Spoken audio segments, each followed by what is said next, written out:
और दूसरे किसान भी उनके काम को देखें और तब जाके उनकी जो एक सक्सेस स्टोरी है, जो उन्होंने जो काम किया है, पूरे वैलिडेशन के साथ हम उनको आगे करना चाहते हैं। इसी क्रम में दिल्ली एनसीआर के जो हमारे किसान हैं, हमारे किसान बहुत सारे किसान हैं जो बहुत अच्छा काम कर रहे हैं। उनमें से एक हैं हमारे सुमित डागर जी, जिन्होंने अपना धाम ऑर्गेनिक के नाम से एक ब्रांड भी इस्टेब्लिश किया है। और दिल्ली में उनके बारे में जो हमने एक स्टोरी बनाई है, मैं उसको प्रेजेंट करने के लिए आपसे अनुमति चाहता हूँ।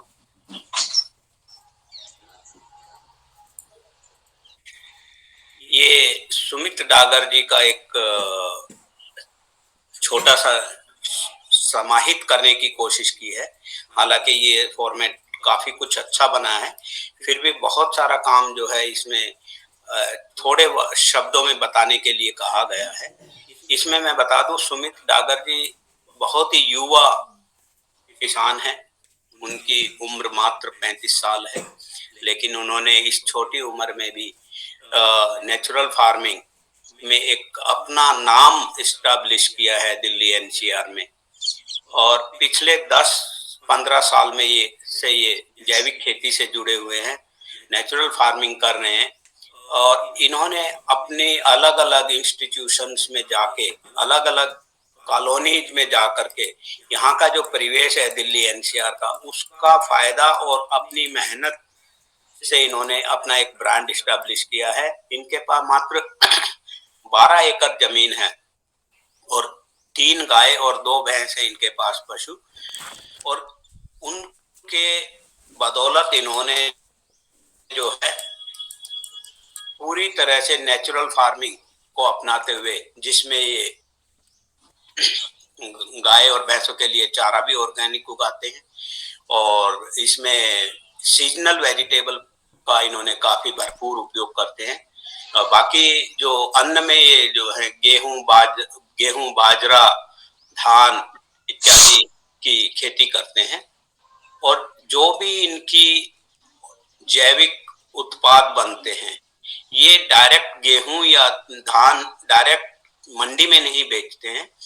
ये अपने जो सोशल प्लेटफॉर्म्स हैं, फेसबुक हो गया, अपना व्हाट्सएप हो गया, या यहाँ पे आयोजित होने वाले मेलों में इन्होंने जाकर के अपना एक पहचान इस्टेब्लिश की है।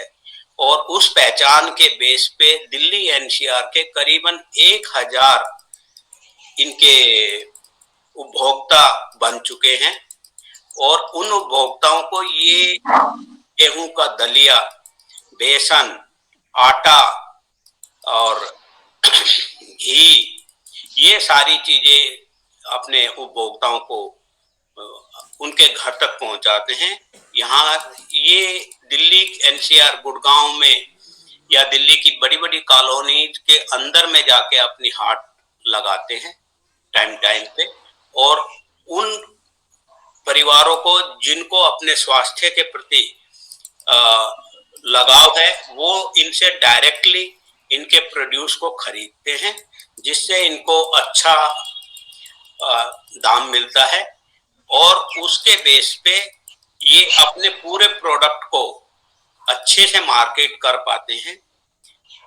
मैं ज्यादा समय न लेते हुए हमारे धाम ऑर्गेनिक के श्री सुमित डागर जी को आमंत्रित करना चाहूंगा कि वे अपने बारे में और अपने द्वारा इस्टेब्लिश्ड इस तरह के सक्सेसफुल मॉडल को स्वयं बताएं तो ज्यादा अच्छा रहेगा। और इसमें किसी किसान के जो भी या हमारे यहाँ पे उपस्थित हैं, इस मीटिंग सभी के प्रेजेंटेशन होने के बाद में डायरेक्ट उनसे आप वार्तालाप कर सकते हैं। और मैं उनसे आग्रह भी करूंगा कि चैट बॉक्स में बाद में अपना फोन नंबर जरूर डाल दें। किसी भी किसान भाई या यहाँ पे जो भी पार्टिसिपेशन में है, वो उनसे डायरेक्ट संपर्क भी कर सकते हैं। मैं आग्रह करना चाहूंगा सुमित जी से, वो अपने बारे में और अपने मॉडल के बारे में सभी को अवगत कराएं। धन्यवाद। ओम धन्यवाद ऋषि जी, आपने बहुत अच्छे से हमारी मदद की है। और मैं इसमें सबसे पहले कहना चाहूंगा कि ये आपकी मदद के बिना और पतंजलि की मदद के बिना कभी संभव था ही नहीं। मैं सुमित डागर एक और मैं हम बहुत अच्छी खेती करते हैं। और मैं बताना चाहूंगा कि हमें इससे डरना नहीं चाहिए। प्राकृतिक खेती जो है वो प्रकृति से लेके प्रकृति को ही देना है। उसमें एक अलग ही मजा आता है। उसमें जो हमारी भावनाएं हैं वो भी बहुत अच्छी जागृत होती है कि हम किस तरीके से अच्छी खेती कर रहे हैं। आप जब हमारे खेतों में आएंगे तो हम दिखाएंगे कि हमारे खेतों में नेचुरल रूप से जो देसी केंचुए होते हैं ना, जो अपने आप खेतों में हो जाते हैं, वो हो जाते हैं। जब वो कई बार हम मेड़ बना रहे होते हैं या फावड़ा मार रहे होते हैं तो उनमें से कुछ जो एक दो ऊपर आते हैं, हम देखते हैं या उनका कुछ भी नुकसान होता है तो हमें बुरा लगता है कि ये क्या हो रहा है।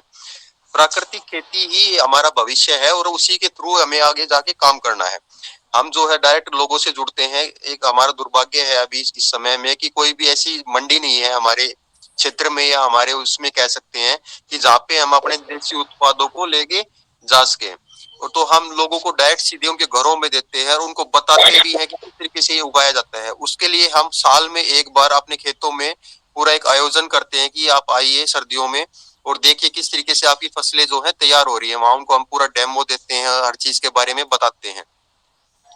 प्राकृतिक खेती में जो है मुख्य रूप से गाय आधारित खेती है। गाय से ही गाय पूरी खेती हो जाती है। उसमें हम कुछ सामान्य रूप से चीजें करते हैं। हमारे पास बाकी 3 गाय हैं तो हमारे पास में गौशाला है, उसका हम इसमें सहयोग लेते हैं। हम गौशाला को चारा देते हैं, वो हमें वहां से उनका गोबर मिल जाता है जो कि काफी सहायक होता है। इसमें जीवामृत, बीजामृत बहुत ज्यादा अहम है। किसी भी बीज को बोने से पहले अगर हम बीजामृत ट्रीटमेंट कर लेते हैं तो उसमें किसी तरह की कोई बीमारी नहीं आती है। और मैं तो ये भी कहना चाहूंगा कि जो बीमारियां भी है ना, ये नए संकर बीजों में आती हैं। पुराने जितने हमारे बीज हो उनमें किसी तरह की कोई बीमारी आती नहीं है। जितने पुराने बीज आप उठा लेंगे, चाहे वो गेहूं का हुआ, चाहे वो धान का हुआ, चाहे वो टमाटर का हो गया या अन्य किसी बाजरे का हो गया। मैं बहुत अच्छा एग्जांपल देना चाहूंगा। अभी जो है मार्केट में बहुत सारे नए बाजरे के बीज आते हैं, लोग उनको उगाते भी अलग अलग कंपनियों के नाम से उनको लेते हैं। लेकिन जो पुराना हमारा देसी बाजरे का बीज है, अगर आप उसको उगाते हैं तो उसमें किसी तरह से कोई परेशानी नहीं आती है। अगर ज्यादा बरसात भी हो जाए या थोड़ा पानी मतलब कम भी पड़ जाए तो वो सह लेता है। और अगर आप जीवामृत का उसमें स्प्रे कर देते हैं तो वो और भी बेहतर रिजल्ट देता है और इतना मीठा होता है खाने में कि खाने वाला कहता ही रहता है कि इतना मीठा बाजरा कैसे हो सकता है, क्योंकि लोगों ने उन बाजरों को खाना छोड़ दिया है। इसी तरीके से गेहूं की बात मैं कहना चाहूंगा कि बंसी को उगाएं, 306 को उगाएं। उसमें पुराने जो हमारे बीज है उनको रसायनों की जरूरत वैसे भी नहीं है। उनको रसायन से एलर्जी कह सकते हैं आप एक तरीके से।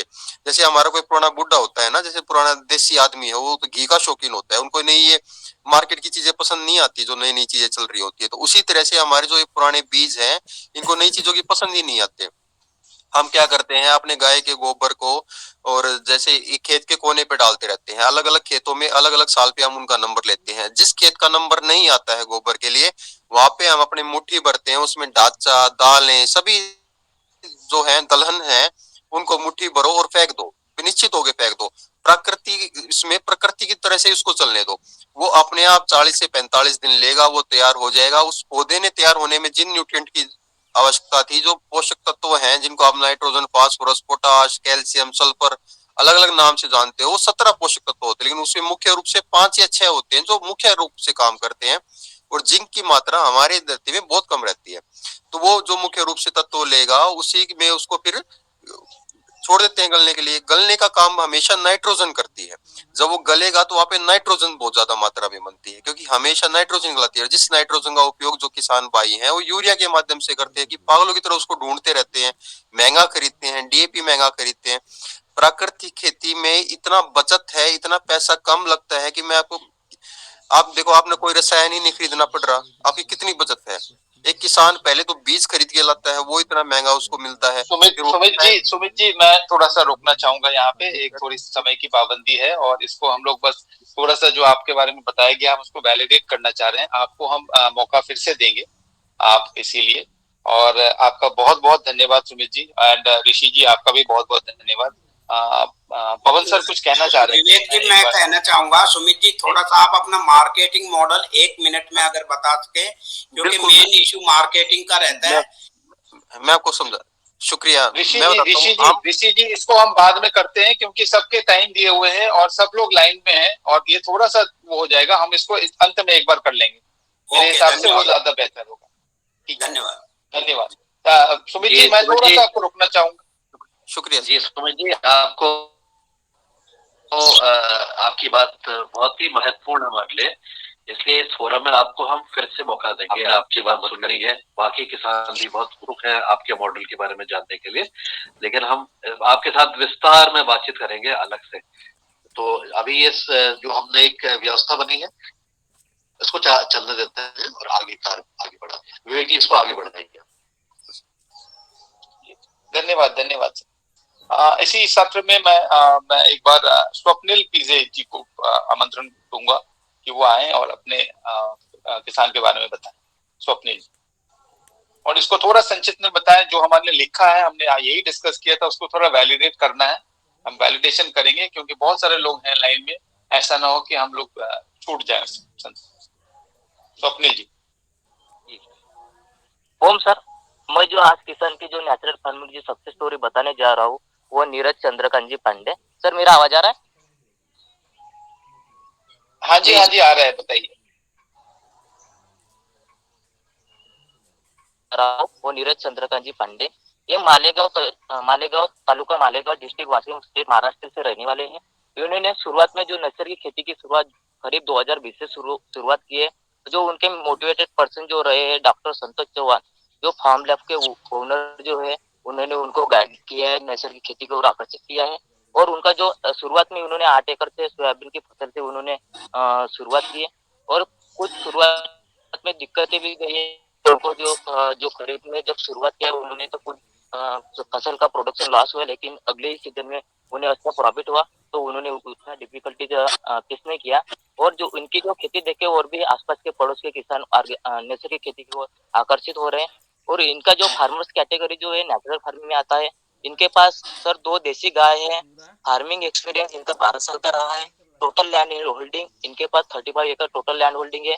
और जो नर्सरी की खेती की जो प्रैक्टिस कर रहे हैं, जो 8 एकड़ पे कर रहे हैं, उसमें उनके संतरा की फसल, सोयाबीन की फसल, तुअर की फसल, हल्दी की फसल और कढ़ई ऑयल सीड में आता है। और इसमें 7 नंबर का जो पॉइंट है, डिटेल ऑफ प्रैक्टिस अडॉप्टेड, इसमें नीरज पांडे जी मिक्स क्रॉप में इंटर क्रॉप भी लेते हैं, जैसे ऑरेंज की फसल में सोयाबीन और तुअर लेते हैं। क्रॉप रोटेशन भी यूज करते हैं, जैसे सोयाबीन के बाद चना और कढ़ी लेते हैं। मल्टी मटेरियल भी यूज करते हैं, जो तुअर का चना का भूसा रहता है, सोयाबीन का भूसा रहता है, उसका जो मल्च करके खेत में बिछाते हैं, उसका भी खाद बनाते हैं। जो बियाने की बात करें तो सीड की जो सीड वेराइटी घर का ही बनाया हुआ सीड इस्तेमाल करते हैं। और जो खत का व्यवस्थापन जो मैन्योर से ज्यादा प्रमाण में एफआईएम कंपोस्ट बनाते हैं, जो अमृत स्लरी बनाते हैं, मिक्स पल्सेस स्लरी बनाते हैं और गो कृपा अमृत भी बनाते हैं। कीट व्यवस्थापन के लिए 10 पर नीमर्क और गोमूत्र बनाते हैं। जो वीड कंट्रोल के लिए, जो खरपतवार नियंत्रण के लिए हैंड पिकिंग, जो निराई गुड़ाई जो बोलते हैं वही करते हैं। और अदर इंटरकल्चरल ऑपरेशन करते हैं। 8 नंबर के पॉइंट में जैसे फर्स्ट नंबर के जो फोटो में मैंने मेंशन किया है, mix pulses slurry, Neeraj Pandey ji ने कडधान्य की स्लरी बनाते हैं। और जो संतरा के उनके बगीचा है उसमें ड्रिंकिंग के माध्यम से उसमें डालते हैं। नंबर 2 का जो फोटो है, इसमें प्रिपरेशन ऑफ गोकृपा अमृत, इन्होंने गोकृपा अमृत करके बनाया है, जो खेत में ही बनाया है और प्लांट न्यूट्रिएंट्स के माध्यम से खेत में डालते हैं। नंबर 3 का जो फोटो है, इसमें ऑरेंज के फील्ड में इन्होंने करडे की मिक्स क्रॉप लिया है, वो भी फार्मर के साथ इसमें मेंशन किया है। नंबर 4 का जो फोटो है, इसमें टर्मरिक हल्दी की फसल है, जो इन्हें भेजी थी, वो भी मैंने इसमें मेंशन किया है। नंबर 9 का जो पॉइंट है, इसमें जो फील्ड एंड प्रैक्टिस वीडियो, इनके जो खेत में जो उनके ब्लॉक की मालेगांव ब्लॉक के जो तहसीलदार साहब है वो विजिट करने आए थे, उसका भी एक फोटो इसमें मैंने मेंशन किया है। नंबर 10 के पॉइंट है, इनके कुछ मेजर अचीवमेंट्स रहे हैं। इनका कहना है कि इनके उत्पन्न भी बढ़ गया है और खेत में जो लागत खर्चा है वो कम आ रहा है, इनकी इनकम भी बढ़ गई है। और जो फैमिली मेंबर्स के जो हेल्थ प्रॉब्लम है उन पे भी सुधार हो रहा है। नंबर 11 का पॉइंट है, support under central and state government scheme, इन्हें अभी तक का कोई गवर्नमेंट की तरफ से कोई अनुदान या लाभ नहीं मिला। नंबर 12 का पॉइंट जो है सर्टिफिकेशन, हमारे जो महाराष्ट्र में थोड़ा सर्टिफिकेशन का प्रॉब्लम ही है, तो इनका भी सर्टिफिकेशन इनका हुआ नहीं है। नंबर 13 का प्रॉब्लम है ब्रांड बिल्डिंग, जो इनका स्पेशल कोई मार्केटिंग या ब्रांड तो नहीं है, लेकिन इनके जो आसपास के पड़ोस के किसान भाई लोग या सर्विस वाले लोग जो है कस्टमर्स उनके विश्वास से ही माल खरीदते हैं। बाकी का जो फॉर्मेट है वो तो सर्विस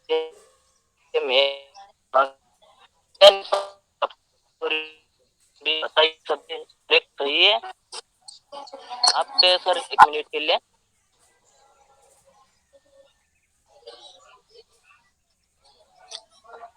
नमस्कार। हेलो। नमस्कार, सभी को सादर प्रणाम। ओम। मैं 2020 से नेचुरल फार्मिंग करता हूँ। मेरी 8 एकड़ की खेती में नेचुरल फार्मिंग करता हूँ। मुझे शुरुआत में बहुत दिक्कत आई है, लेकिन अभी सब अच्छा चल रहा है। मैं सभी लोगों को यही कहूँगा कि ज़्यादा से ज़्यादा सभी ने नेचुरल फार्मिंग करने को ना, ताकि हम हमारा स्वास्थ्य और हमारे परिवार का स्वास्थ्य अच्छा रख सके, और इससे भी ज्यादा अपनी जो खेती है उसका भी स्वास्थ्य हम अच्छा रख सके, ताकि आगे चलकर आगे की जो जनरेशन आएंगी उसके लिए अपनी जो खेती है वो अच्छी रहेंगी। नहीं तो फिर वो पूरी बंजर बन जाएंगी, पिका उसमें से पीक नहीं निकल सकता। तो मैं ज्यादा से ज्यादा लोगों से कहूंगा कि ज्यादा से ज्यादा लोगों ने नेचुरल फार्मिंग करने को करना चाहिए। ठीक है, धन्यवाद। बहुत बहुत धन्यवाद नीरज जी, आपने संक्षिप्त में बहुत सारी चीजें बता दी। और स्वप्निल, बहुत बहुत धन्यवाद, आपने सही ढंग से इस चीज को प्रेजेंट किया। इसी सत्र में आगे पुष्पाकर राय जी को प्रेजेंट करने के लिए बोलूंगा। थोड़ा सा इसको संक्षिप्त में जिस तरह से बताया गया फॉर्मेट के तहत में जल्दी बता दें, और फिर उसके बाद हम किसान भाई से बात करना चाहेंगे। थैंक यू सर जी। सभी को राय सर प्लीज शेयर कर दीजिएगा।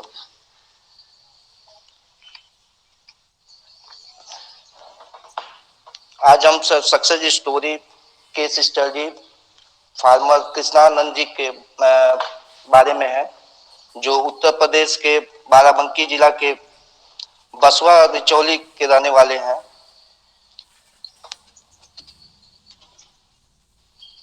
जी,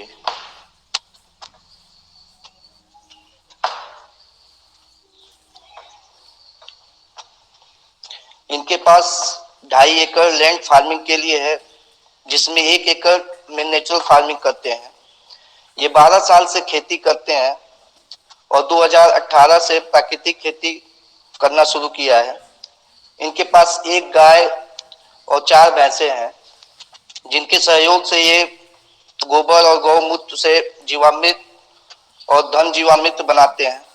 ये मुख्य रूप से आलू, प्याज, मिर्चा, धान, गेहूं, गन्ना लगाते हैं।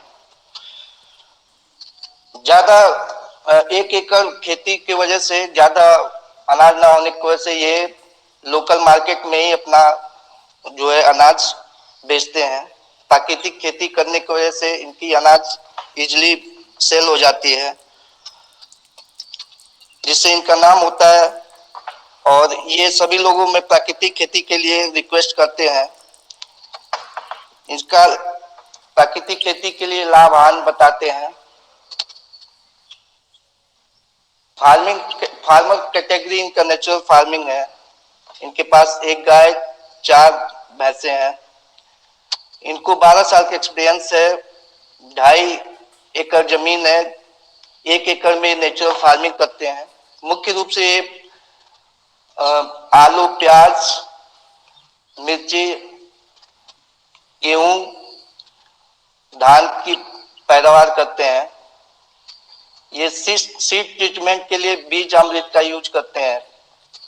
न्यूट्रिशन के लिए कंपोस्ट, जीवामृत, घन जीवामृत, मस्टर्ड केक का यूज करते हैं। इंसेक्ट कंट्रोल के लिए 10 परनी नीम ऑयल का यूज करते हैं। खरपतवार के लिए ये मैन्युअली लेबर से निकलवाते हैं। इनका फोटो कुछ इस प्रकार है सर। ये सिंचाई करते हुए ये गन्ने खेत में धान की बुआई किए हुए हैं।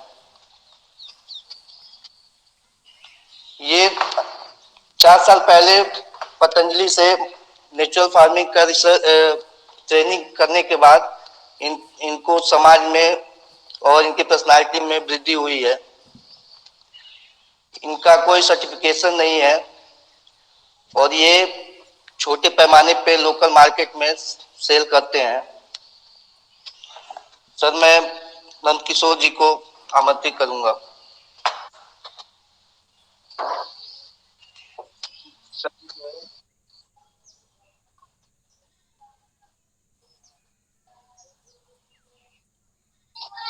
जी, सभी को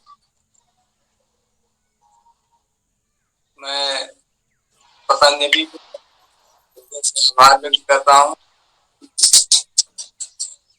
आज जो भी पहचान छोटी मोटी मिली है वो पतंजलि की वजह से मिली है और नेचुरल फार्मिंग बहुत अच्छी खेती है, इसे हर लोगों को करना चाहिए। और हम छोटे किसान, अभी छोटी शुरुआत है, लेकिन आगे चलकर लीज पर लेकर नेचुरल फार्मिंग करने की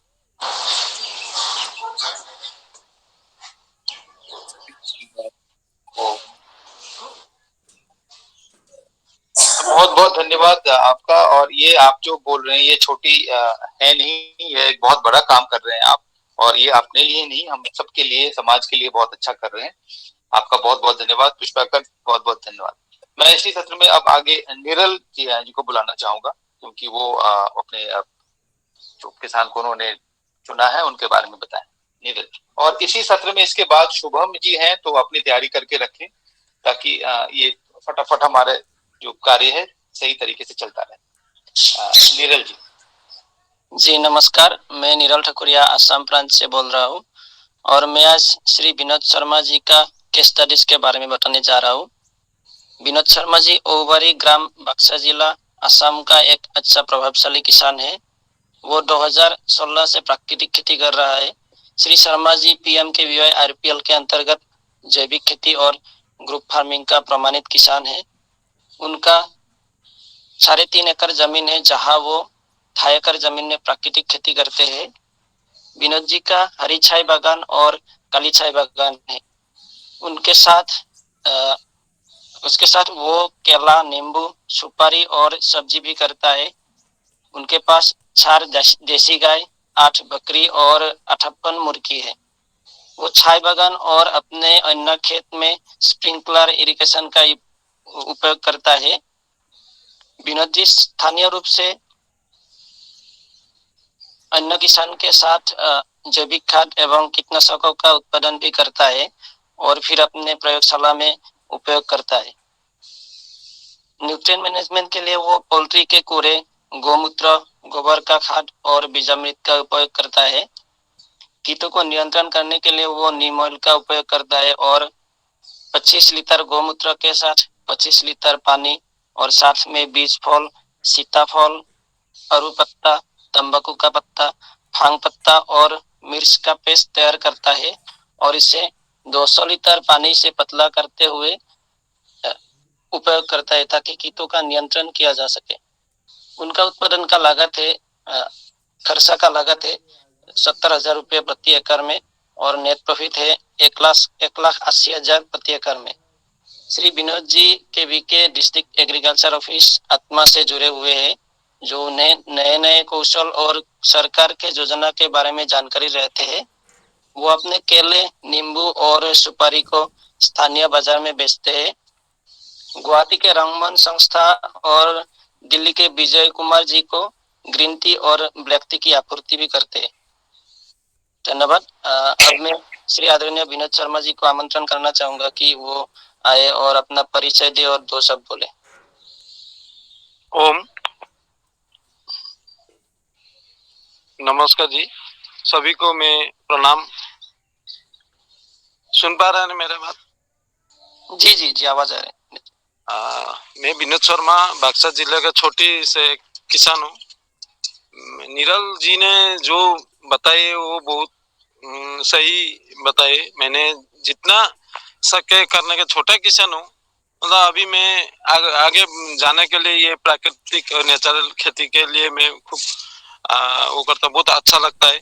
और ये दुनिया में एक ही है नेचुरल खेती है हमारा, और दूसरा कोई हमारा रास्ता नहीं है। इसीलिए मैं इसको जैसे हमारा इधर निरल जी ने जैसे बताया, सुपारी, केला, और जितना हमारा इधर चाय बागान, मेरा चाय बागान है, वो मैं प्राकृतिक तरह से गौमूत्र से बीजा मिर्च कैसे कैसे जैसे मेरे को सिखाया था, जैसे पतंजलि संस्था ने आरपीएल ट्रेनिंग देके बहुत ये इतना अच्छा ट्रेनिंग हुआ, ये इतना अच्छा तरह से सिखाया हम लोग को, बहुत मेरे को और मेरा 10 किसान 20 किसान से लाभ हुआ है। इसीलिए मैं बताता हूँ, मैं छोटा, ये टाइम भी नहीं है, आप लोग भी एक बार आके देखिए हमारा इधर का खेत कैसा है, कैसे प्राकृतिक खेती हम लोग भी कर रहे हैं। कष्ट है, कष्ट भी झेल रहा हूँ। जे मैं सभी किसानों को बोलता हूँ, जे प्राकृतिक खेती हम लोग सभी करें, तभी हमारा क्या होगा, ये भारतवर्ष इतना आगे बढ़ेगा, इतना तरक्की करेगा, वो कोई नहीं सकेगा, कोई देश नहीं सकेगा। इसीलिए मैं सभी को बोलता हूँ, निरल जी ने तो बता ही दिया मेरे बात, इतने सभी बताए थे, इसलिए मैं सभी को प्रणाम करके ओम। बहुत बहुत धन्यवाद विनोद शर्मा जी। और निरल, आपने भी सही तरीके से बताया, बहुत बहुत धन्यवाद। इसी सत्र में मैं शुभम जी को बोलूंगा, आपके आए और बताएं, और उसके बाद जय गुरु जी का। शुभम। नमस्कार सभी को। एक हमने फार्मर की सक्सेस स्टोरी लिखी है, जिसमें हमारे किसान है राकेश कुमार जी। ये हरियाणा से रहने वाले, इनका विलेज औरंगाबाद, तहसील होडल, डिस्ट्रिक्ट पलवल। इनके पास 2 गायें हैं, 5 एकड़ में जैविक खेती और प्राकृतिक खेती करते हैं। पिछले 5 सालों से जैविक खेती और प्राकृतिक खेती के साथ जुड़े हैं। ये निम्न प्रकार की फसलें उगाते हैं, जैसे सब्जियां भी, सीरियल्स भी और मेडिसिनल प्लांट भी उगाते हैं, जिसमें इन लोगों को एक पुरस्कार से सम्मानित भी किया है, हॉर्टिकल्चर डिपार्टमेंट होडल से भी, केवीके मंडकोडला से भी। इन लोगों का पीजीएस में भी रजिस्ट्रेशन है, और ये लोग अपने जैविक खेती और प्राकृतिक खेती करने में जीवामृत, घन जीवामृत, मटका खाद, कंपोस्ट, वृक्षामृत, नीम की खली, तेल, 10 पर्णी, भूअमृत, गोपर अमृत भी आदि भी यूज करते हैं। राकेश कुमार जी पिछले साल 5-6 से प्राकृतिक खेती करते हैं। ये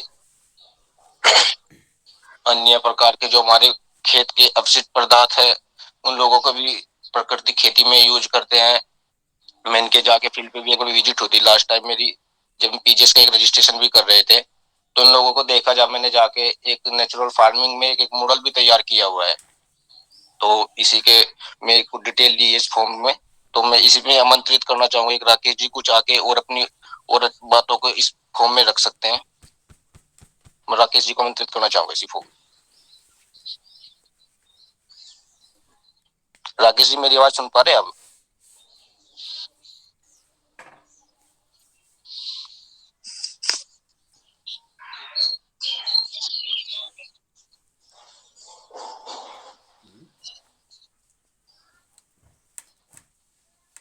जी राकेश कुमार जी बताएं,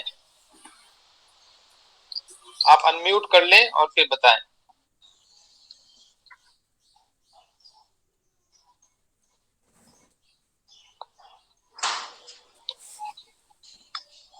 राकेश जी पहले माइक को अनम्यूट कर लीजिए।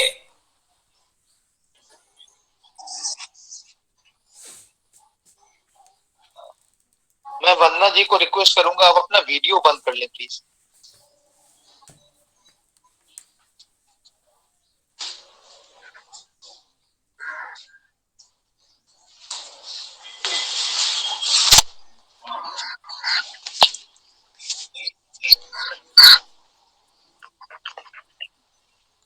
मैं राकेश जी हैंड रेज कर रहे थे, पर शायद वो नहीं सुन पा रहे। मैं राकेश जी को दोबारा इसके बाद एक बार मौका देना चाहूंगा। तब तक मैं जय गुरु जी को बोलूंगा, वो अपने किसान के बारे में बताएं। उसके बाद राहुल गौतम जी। ओम सर धन्यवाद। मैंने केस स्टडी तैयार जी किया जय गुरु स्टार। जी सर। शिवशंकर यादव के नाम से इन्होंने लगभग 1 एकड़ भूमि पर पिछले 10 साल से पारंपरिक खेती कर रहे थे। और 2019 से इन्होंने जैविक खेती की ओर रुख किया और जैविक खेती में लगभग आधे एकड़ ज़मीन पे शुरू में जैविक खेती स्टार्ट किया और उसके बाद अपने पूरे 1 एकड़ भूमि पे जैविक खेती करना प्रारंभ कर दिया। इसके लिए इन्होंने अपने घर पर ही जीवामृत पंचगव्य को तैयार करके यूज करना स्टार्ट किया। शुरू में इन्होंने कुछ जैसे जैविक प्रॉम हो गए ये सब बीज को संशोधित करने के लिए बाज़ार से ख़रीदते थे तथा जब इन्होंने बताया कि अब सब हम अपने घर पे तैयार करने लगे हैं, बीज को संशोधित करने के लिए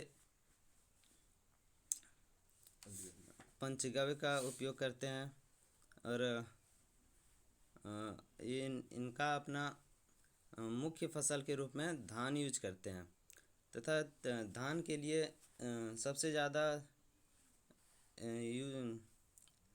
ज़्यादा मज़दूरों की आवश्यकता होती है, तो इन्होंने अपने धान में थोड़ा नेचुरल फार्मिंग के साथ साथ स्मार्ट फार्मिंग का भी यूज किया, जिसमें ये सीधी बुआई करते हैं।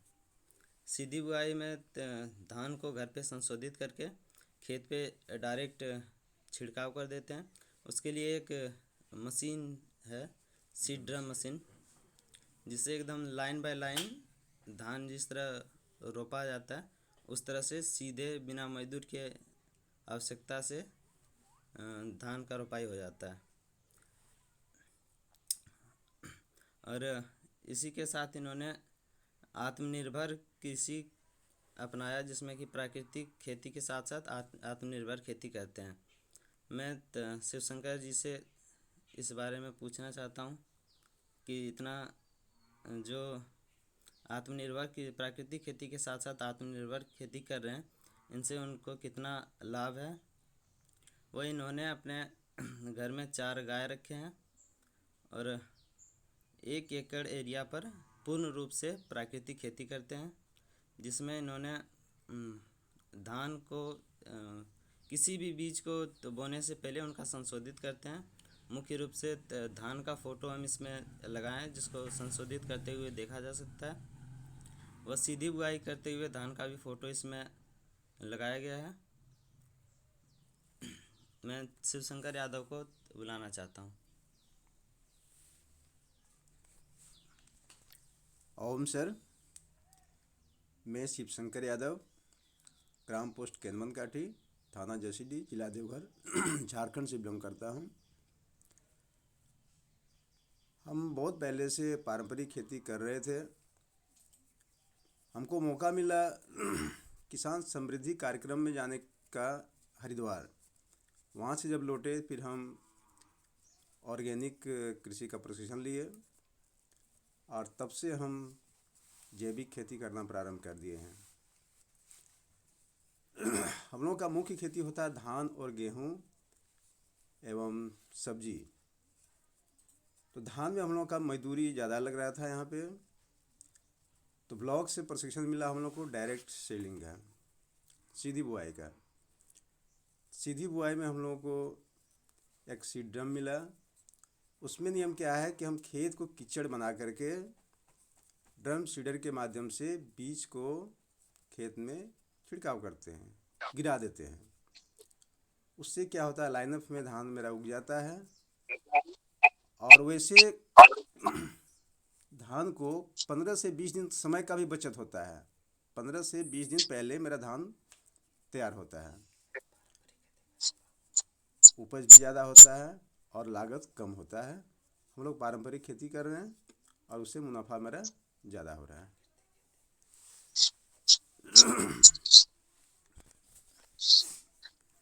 ठीक है, थैंक यू सर। धन्यवाद शिवशंकर जी और जय गुरु जी, धन्यवाद। इसी सत्र में राहुल गौतम जी आप अपना प्रेजेंटेशन दें, उसके बाद पुष्पेंद्र यादव जी। सभी को ओम। Thank you sir. आज राजस्थान से केस स्टडी के लिए कन्हैयालाल लोधा जी का प्रेजेंटेशन है।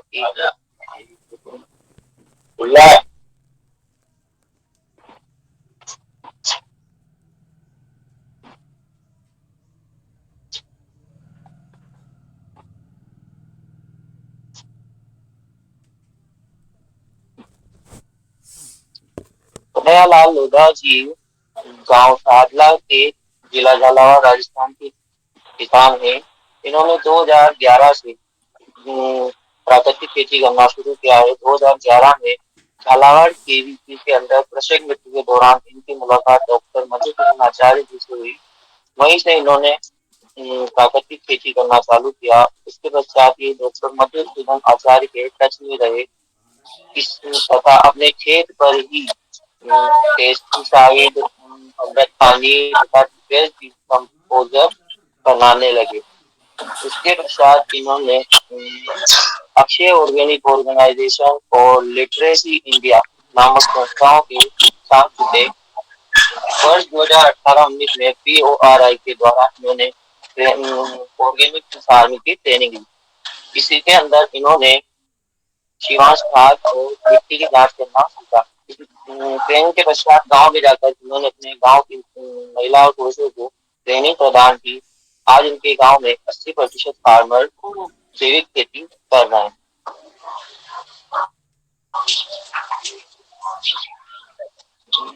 ये अपने खेत पर जीवांश खाद बनाते हैं तथा उसे अपने गांव के दूसरे किसानों को सेल करते हैं। ये अपने पूरी जमीन पर प्राकृतिक खेती कर रहे हैं तथा ये अपने सब्जियां उगाकर उसे सीधे ही लोगों के घरों पे बेचकर अच्छा मुनाफा कमा रहे हैं।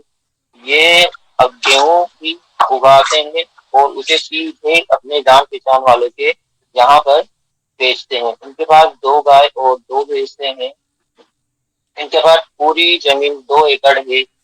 ये जीवामृत, वेदी कंपोजर, एजोला, अमृत पानी और रैपिड कंपोस्ट का निर्माण करते हैं। अब मैं कन्हैयालाल जी को आमंत्रित करना चाहूंगा कि वो आए और अपने बारे में थोड़ी जानकारी प्रदान करें।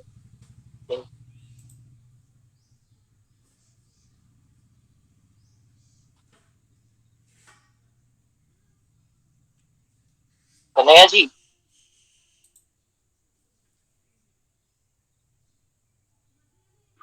अनम्यूट कर ले कन्हैया जी, अनम्यूट कर ले कन्हैया जी। पतंजलि परिवार को प्रणाम। और मैं कन्हैयालाल राजस्थान से एक छोटा सा किसान हूँ और ये 2011 से मैं एक जैविक खेती और प्राकृतिक खेती कर रहे हैं।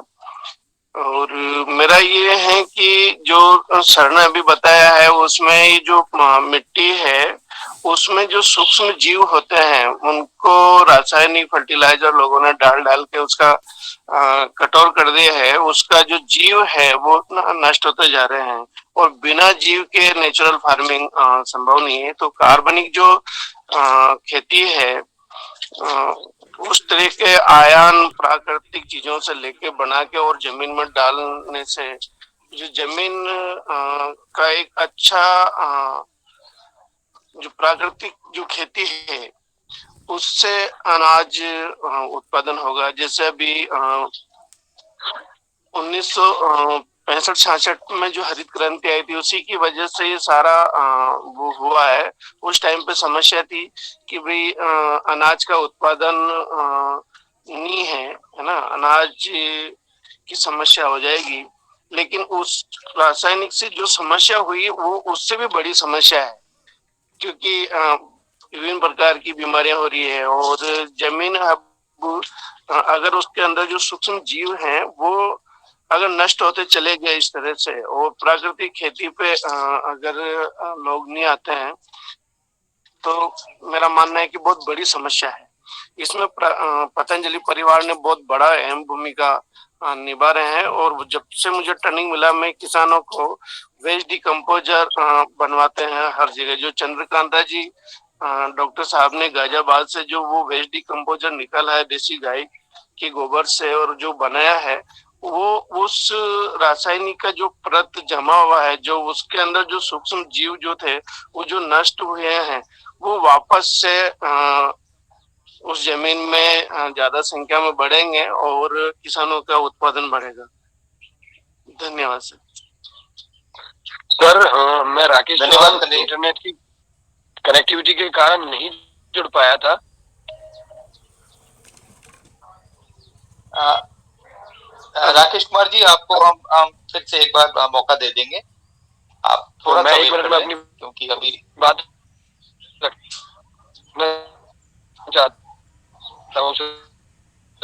आपकी आवाज नहीं आ रही है राकेश। शुभम जी ने अभी मेरे को आवाज क्लियर नहीं आ रही है अभी।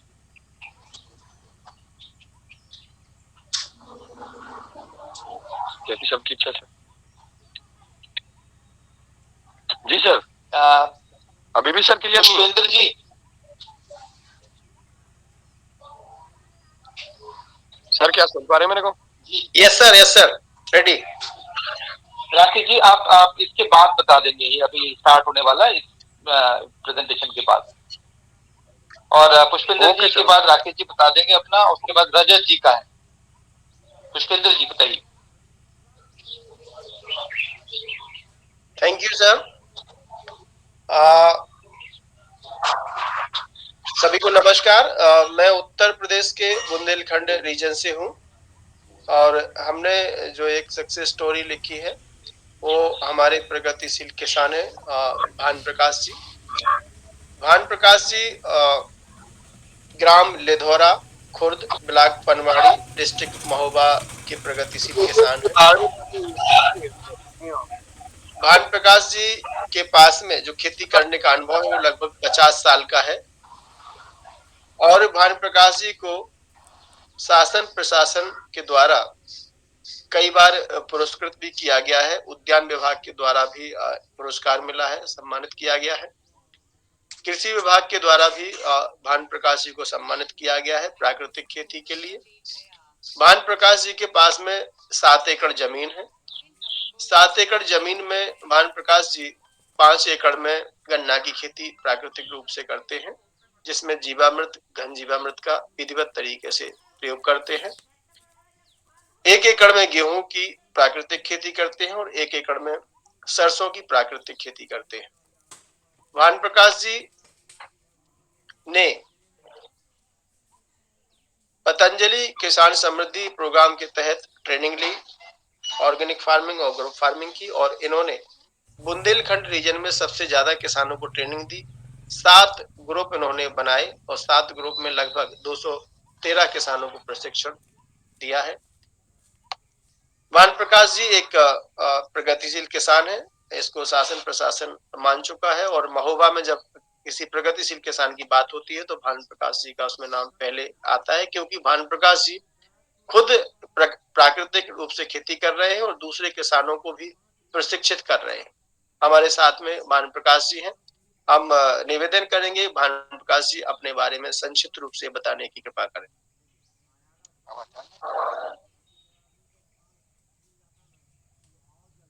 ओम सर, आवाज मेरी सुन पा रहे हैं सर? हाँ, आ रही है। हाँ, सभी को सर मेरा नमस्कार, प्रणाम पहुंचे। मैं प्राकृतिक रूप से 7 एकड़ में खेती करता हूं सर। 5 एकड़ में गन्ना की खेती करता हूं और 1 एकड़ में सरसों की, 1 एकड़ में गेहूं की खेती करता हूं। पहले मैं ये प्राकृतिक खेती नहीं करता था, लेकिन जब से पतंजलि परिवार से जुड़ा तब से मेरे कार्य में 4 चांद लग गए, और वैसे में उसको प्राकृतिक खेती में इतना अनुभव है कि पूरे महोबा जिले में मेरा नाम हो गया है। अभी मुझे आज डीएम साहब की मीटिंग में जाना है, उन्होंने बुलाया है, और मुख्यमंत्री के यहाँ भी मेरा भी नाम गया है उसमें, मैं पुरस्कार में। तो मैं ज्यादा तो कुछ नहीं बता सकता हूँ आपको, यहाँ पर मेरा काम आकर के देखें तब आपको पता चले कि हाँ, अभी मेरा काम बहुत लोगों ने देखा है। कई किसान जो है बाहर से आते हैं विजिट करने के लिए। आज भी जो है मुझको वहाँ बुलाया गया है, तो अपने जो प्रोडक्ट है, जैसे मेरा गुड़ है और मेरा गेहूं है, मेरा जो सरसों है, वो जो देखते हैं वो शासन प्रशासन मुझे इसमें सम्मानित करता है। तो मैं पतंजलि परिवार से जब से जुड़ा हूँ उसको अपने हृदय से धन्यवाद देता हूँ कि आप लोगों ने मेरे काम में 4 चांद लगा दिए, और मैं इतने आगे हो गया हूँ कि कभी हो नहीं सकता था। तो ये सब पतंजलि परिवार की मेहरबानी। सभी को मेरा प्रणाम, सभी को मेरा नमस्कार। भान प्रकाश जी बहुत बहुत धन्यवाद, एंड पुष्पेंद्र जी आपका भी बहुत बहुत धन्यवाद। मैं राकेश जी को एक बार बोलना चाहूंगा, मौका देना चाहूंगा। राकेश जी, आप थोड़ा संक्षिप्त में अपने बारे में बता दें।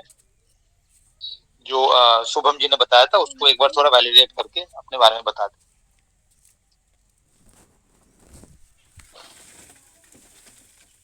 सभी को मेरा प्रणाम, सभी को मेरा नमस्कार। भानु प्रकाश जी बहुत बहुत धन्यवाद एंड पुष्पिंदर जी आपका भी बहुत बहुत धन्यवाद। मैं राकेश जी को एक बार बोलना चाहूंगा, मौका देना चाहूंगा। राकेश जी आप थोड़ा संक्षिप्त में अपने बारे में बता दें। जो शुभम जी ने बताया था उसको एक बार थोड़ा वैलिडेट करके अपने बारे में बता दें।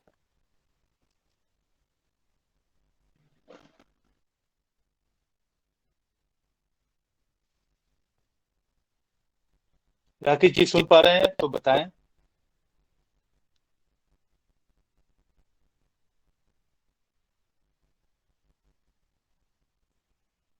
राकेश जी आवाज नहीं आ रही है आपकी। शायद लीव हो गए हैं, आगे बढ़ा दीजिए।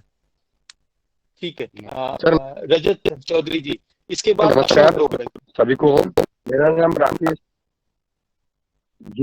जी सर, मेरा नाम राकेश।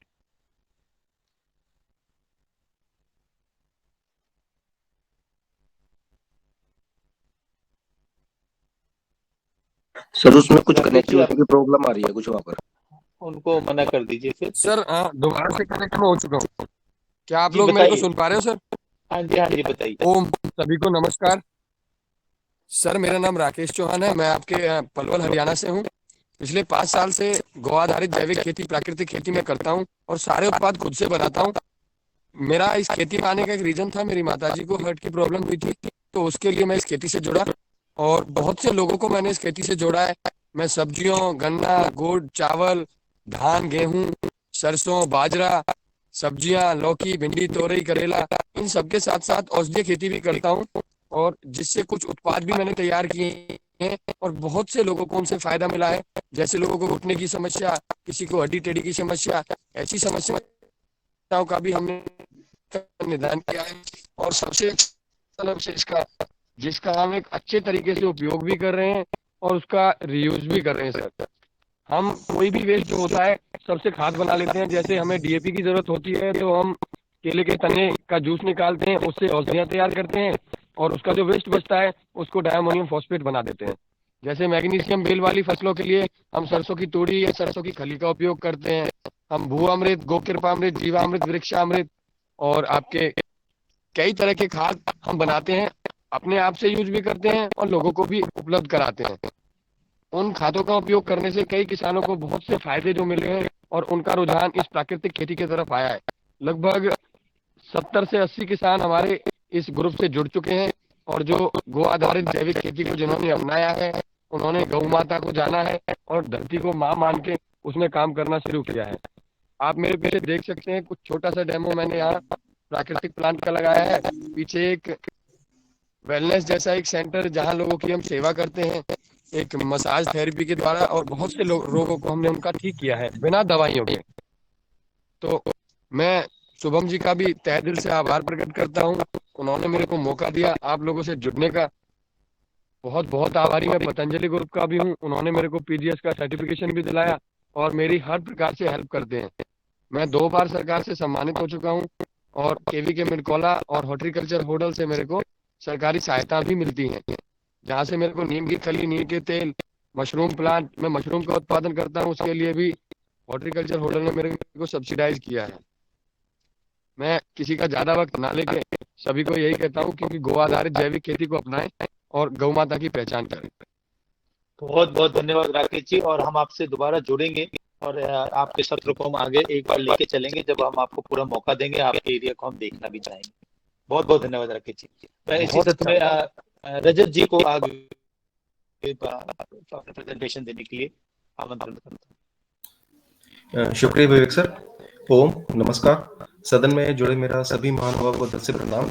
तो ज्यादा समय ना लेते हुए मैं आज हमारे हिमाचल प्रदेश से अनिल कुमार जी की केस स्टडी को सदन में प्रस्तुत करना चाहूंगा।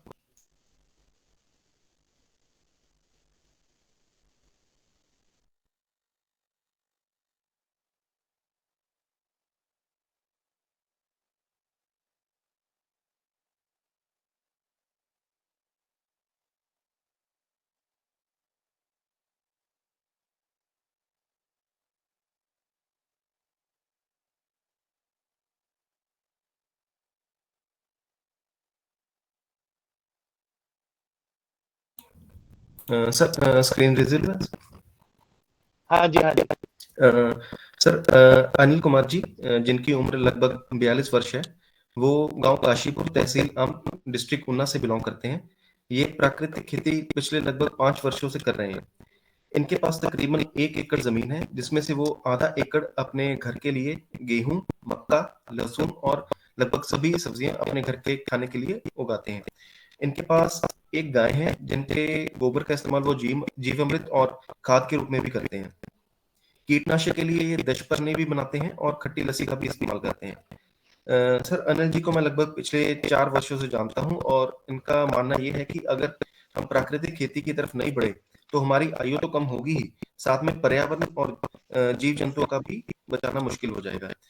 अब मैं अनिल जी को आमंत्रित करता हूं कि वो जो उनके बारे में बताने का प्रयास किया उसको वैलिडेट करने का या किस हद तक सही था वो बताने का कष्ट करें।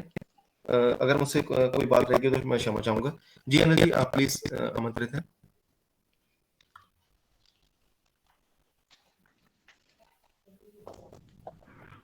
नमस्कार जी सभी को। मेरा नाम अनिल काशीपुर से हूँ, हिमाचल प्रदेश। मैं कुदरती खेती जैसा कि रजी ने बताया पिछले 5 साल से कर रहा हूँ। तो यही था कि जैसे पतंजलि से जुड़े तो उनके साथ रहकर ये महसूस हुआ कि हम बहुत गलत रास्ते पे जा रहे हैं, जो रासायनिक खाद वगैरह रासायनिक यूज कर रहे हैं हम या कीटनाशक यूज कर रहे हैं। तो उसमें तो समझ लो हम गलत रास्ते पे जा रहे थे, तो सही रास्ता मिल गया, शुक्र है।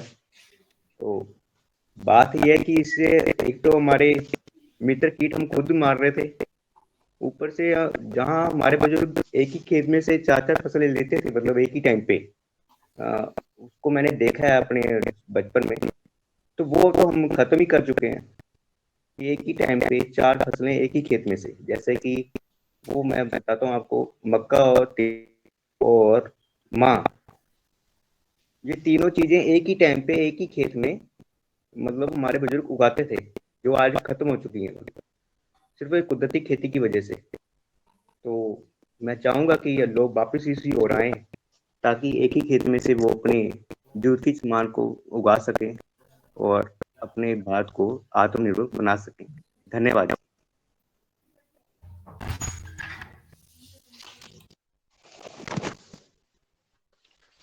बहुत बहुत धन्यवाद अनिल जी। और रजत, आपका भी बहुत बहुत धन्यवाद। मैं ऐसी क्रम में आगे अशोक डोगरा जी आमंत्रण देना चाहूंगा, और अंत में जो हमारा अंतिम प्रेजेंटेशन होगा वो है दिनेश सेमवाल जी का। अशोक डोगरा जी। ओम सर, सभी को मेरा अभी जो महादेव विश्वास जी का, उन्होंने हमारा दक्षिण 24 परगना जिला की सौड़ेरिया गांव में रहते हैं।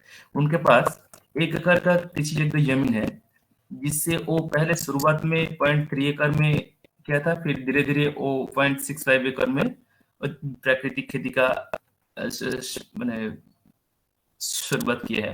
तो उनके पास जो खेत है उनसे वो धान भी उगाते हैं, मगर कुछ सब्जियां भी है, जैसे कि फूल गोभी, पत्ता गोभी, बीन्स, मटर, मिर्ची, परवल, ये सब उगाते हैं। 2019 में वो उसका पास में जो फार्मर ट्रेनर था जयदेव विश्वासी, उनके पास जाके उन्होंने जैविक खेती का ट्रेनिंग लिया और उनको बहुत अच्छा लगा।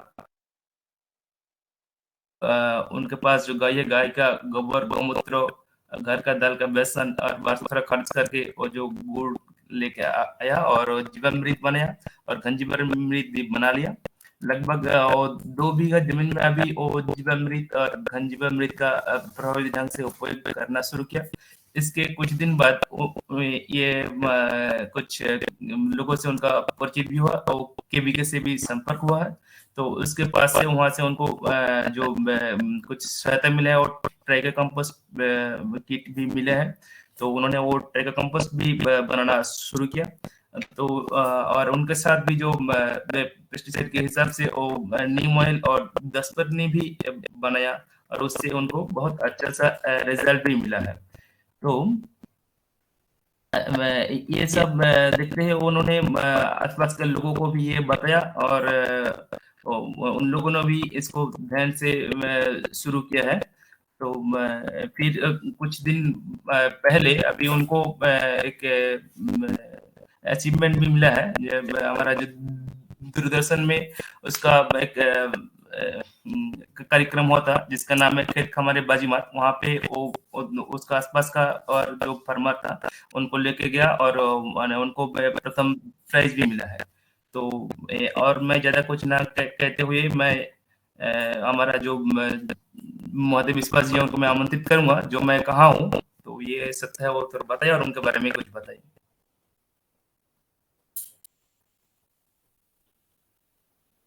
महादेव दादा अनम्यूट করে বলুন।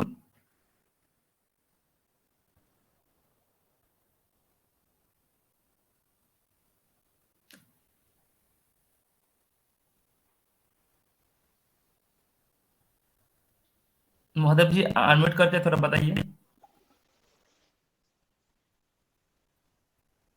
आप सुन पा रहे हैं महादेव जी?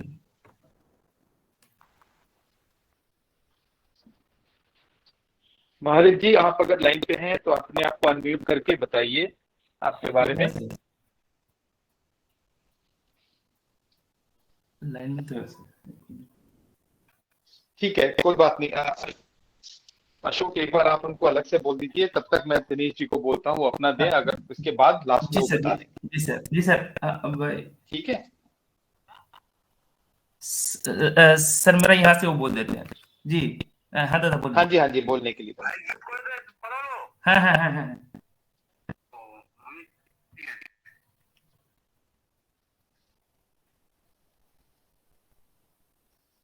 बोलिए महादेव जी।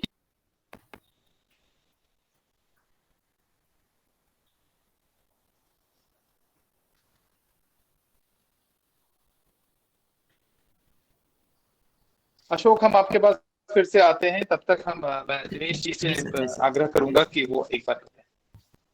जी धन्यवाद सर, प्रणाम। क्या मेरी आवाज? जी प्रणाम सर, धन्यवाद। मेरी आवाज पहुंच रही है? जी धन्यवाद सर।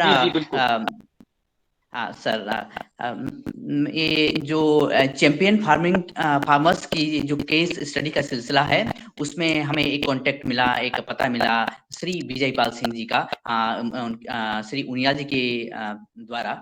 तो श्री रावत जी और मैंने उनसे जब बात करी तो श्री विजय पाल सिंह जी निवासी हैं सिरपुर खिलमाऊ ब्लॉक नारसन डिस्ट्रिक्ट हरिद्वार के, और आप नेचुरल फार्मिंग कर रहे हैं, अपने ऑर्गेनिक फार्मिंग से नेचुरल फार्मिंग की तरफ गए हैं। आपके पास 40 देसी गाय हैं, 4 भैंस हैं और 6 वर्ष से आपका एक्सपीरियंस है इस नेचुरल फार्मिंग में कार्य करने का। और आपके पास जो खेत हैं वो 5 एकड़ खेत हैं, उसमें आप शुगर कैन यानी गन्ना, धान और गेहूं लगाते हैं। और इसमें जो शुगर केन है, गन्ना है, उसमें इंटरक्रॉपिंग करते हैं आलू, मूंग और प्याज की। श्री विजय पाल जी हमारे साथ उपस्थित हैं, वो हमारी इस स्टोरी को सुन रहे होंगे। श्री विजय पाल सिंह जी ने एक एफपीसीबी गठित की है 2014 में, और इसमें 500 मेंबर्स हैं और प्रत्येक मेंबर्स के पास 1000 रुपये का शेयर होल्डिंग है।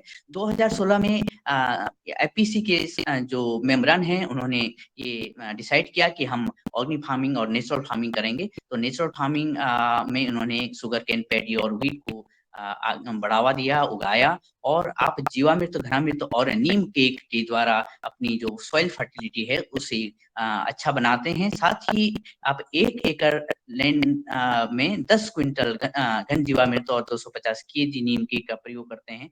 और जैसे कि आपने बताया है इस कहानी में कि जो जीवामृत है वो सिंचाई के माध्यम से वर्ष में 2 या 3 बार आप देते हैं अपने खेतों में, क्रॉप्स में।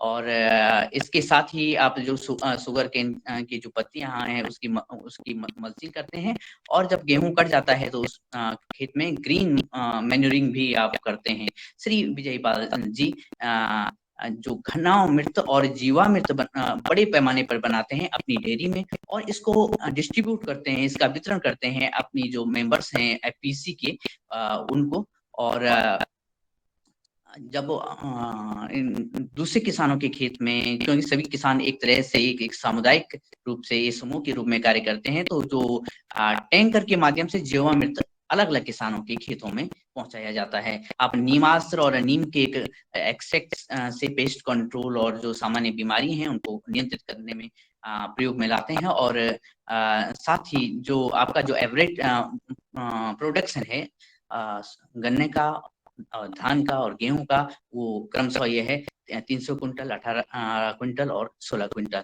और श्री विजयपाल जी दूध भी बेचते हैं, क्योंकि डेयरी है, तो 60 रुपया प्रति केजी के हिसाब से उनका दूध बिकता है।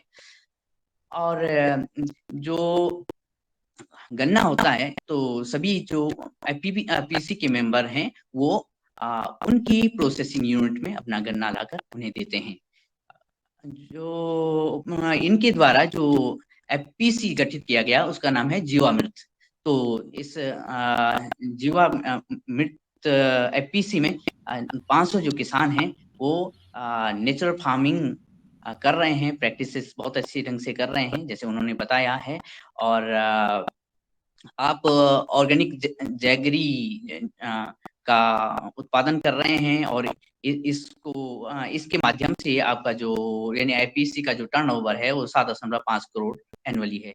और आपने बहुत सारे अवार्ड भी प्राप्त किए हैं गवर्नर के द्वारा, स्टेट एग्रीकल्चर डिपार्टमेंट और डिस्ट्रिक्ट इंडस्ट्री डिपार्टमेंट और प्राइम मिनिस्टर श्री मोदी जी के माध्यम से आपको पुरस्कार भी प्राप्त हुए हैं। आपने जो एफपीसी के लिए जो सरकारी जो अनुदान मिला है स्कीम की तरफ, तो आपकी ऑफिस के खर्चे के लिए 4 लाख रुपया प्राप्त किया है आप लोगों ने।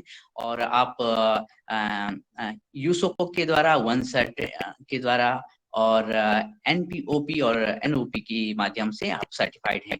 आप जहां तक मार्केटिंग की बात है, मार्केटिंग और ब्रांड बिल्डिंग की बात है, तो आप का जो गुड़ जाता है तो ये है, इसमें गुड़ होता है, जो शक्कर हो गया और खांड जो बनाया जाता है वो बल्क में आप बेचते हैं, और 65 से 80 रुपए प्रति केजी के हिसाब से ये अलग अलग स्थानीय बाजार में भी जाता है और देश से बाहर भी बिकता है।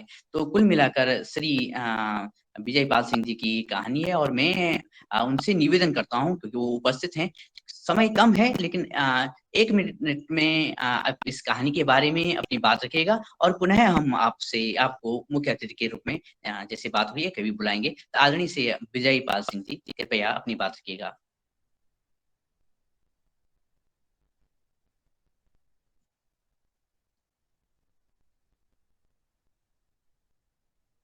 सर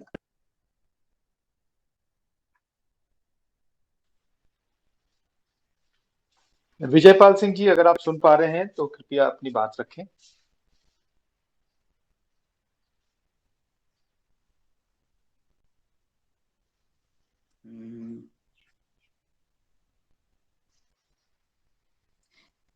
श्री विजयपाल जी एक बार आप एक बार देख लें, तब तक मैं अशोक जी को एक बार आमंत्रण करना चाहूंगा। उन्होंने अभी महादेव विश्वास जी तो अभी मैं हमारा जो फरमर्दम महादेव विश्वास जी को कहूंगा कि वो अपने बारे में बताए।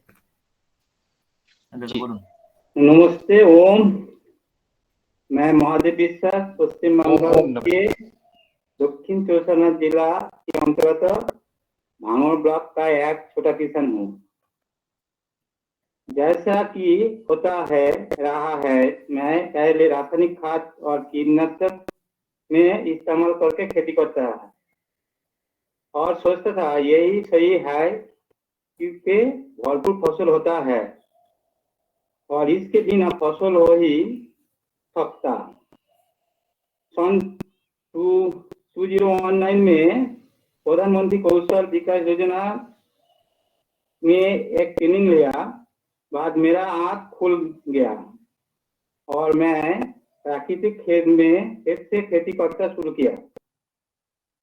मैं खुद जैविक जीवामृत बना के खेत में इस्तेमाल किया। इसके नीम का तेल और 200 पन्नी भी इस्तेमाल कर रहा हूँ।